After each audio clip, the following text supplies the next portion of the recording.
Les enfants victimes de maltraitance, les femmes victimes de violence ont une image d'elles absolument déplorable, j'ai tout entendu. Donc vraiment une image d'elles épouvantable et elles perdent toute leur identité. Elles ne savent plus qui elles sont. Ça devient des choses. Réification, ça veut dire chosification. Eh bien, il faut essayer de repérer des ruptures biographiques.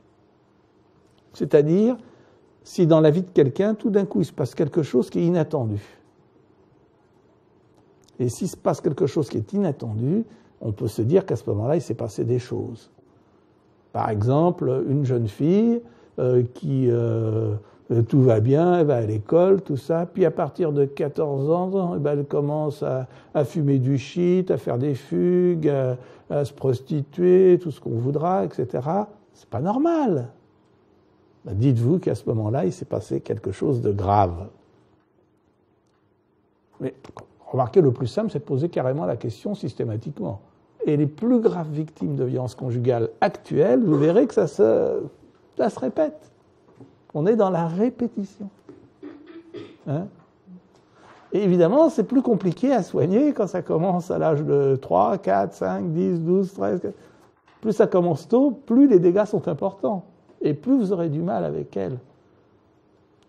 Il y a un grand débat en psychiatrie et en psychologie. Est-ce que les graves troubles de la personnalité de type borderline, vous allez voir ce que c'est, sont dus à des maltraitances, à des traumatismes répétés ou non? Certains, comme moi, disent oui. D'ailleurs, j'ai jamais vu un trouble grave de la personnalité qui n'a pas été maltraité.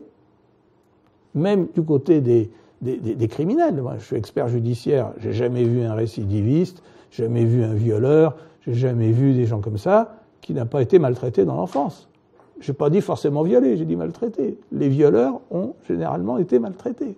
Quand on pense au trauma répété, on dit que c'est en relation avec des maltraitances. Quand on parle de troubles borderline ou de telle limite, on ne fait pas de relation avec rien du tout, mais on décrit les mêmes choses. Qu'est-ce qu'on décrit?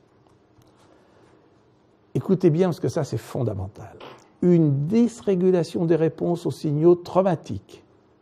C'est-à-dire, dès qu'on est confronté à quelque chose qu'on a subi, qui rappelle ce qu'on a subi, eh bien, on a des problèmes durables, répétés, et ce qui est fondamental, non modifié par la conscience. Pourquoi non modifié par la conscience? C'est très simple. C'est parce que si vous avez été victime de violences dans l'enfant répétées et que votre mari commence à crier sur vous et tout, vous vous mettez en état de dissociation. Alors ça donne quoi? Des troubles émotionnels, évidemment. Les femmes victimes de violences répétées ne savent pas gérer leurs émotions.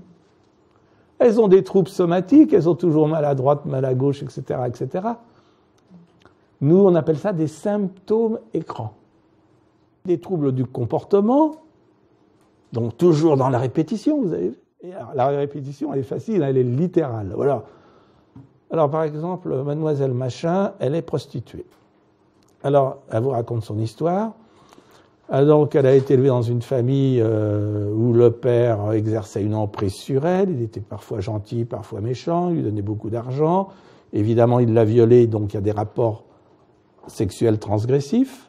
Et maintenant, elle est prostituée. Pourquoi? Parce qu'elle passe de l'emprise du père à l'emprise du proxénète. Elle continue à toucher du pognon, comme son père lui donnait.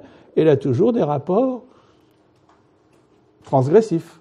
Vous voyez la répétition littérale. Et puis des troubles relationnels, violence.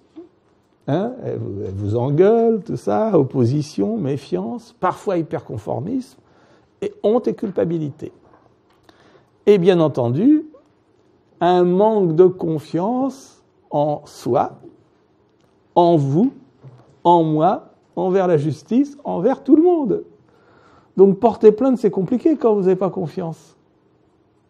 Les personnes qui ont subi des traumatismes répétés, surtout dans l'enfance, ont des conduites à risque, des conduites auto-agressives, tentatives de suicide, 12 fois plus, dépression.